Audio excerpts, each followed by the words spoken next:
আপনি নাকি রাজনৈতিক অবসর নিচ্ছেন। আমি বলি তো সেটা, যেটা এমনিও বলে থাকি আমি।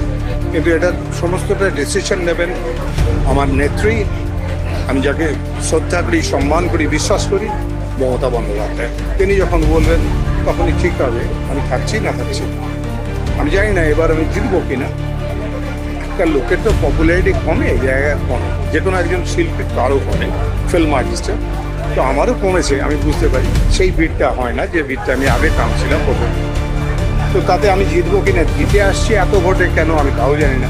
আর কেন আমার এমপি ভোট পায় না সেটাও বুঝি না। তিনি এত কাজ করেন এখানে, তাও কেন ভোট পায় না? কিন্তু মমতা ব্যানার্জি যদি আপনাকে দাঁড়াতে বলেন এবারে, দেখো, ওকে ডিনাই করা, ডিফাই করার তো ক্ষমতা আমার নেই। আপনি আবার আসছেন।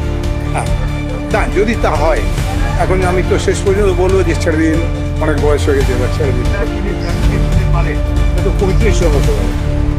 ও কেন 35 জন আছে, যদি আমি না দাঁড়াই হয়তো 40 জন আছে যারা দাঁড়াবে। কে দাঁড়াবে দেখা যাবে। প্রতিক্রিয়া মল্লিক, নারায়ণ গোস্বামীর নাম হতে পারে কিন্তু মমতা ব্যানার্জি চাইলে আপনি দাঁড়াবেন। যে উনি তো ডিসাইডিং ফ্যাক্টর, কাজে উনি তো শুভেন্দু অধিকারী বলে গেছেন বারাসাত উনি দাঁড়াবেন না, উনি দাঁড়াবেন। শুভেন্দু কিন্তু আমায় খুব ভালোবাসে, আমায় বলেছে কিন্তু I M a clean person, এটা বলেছে। এটা তোমরা জানো না বোধ হয়, বলেছে আমাকে, বলেছে মানে লোকেদের সঙ্গে।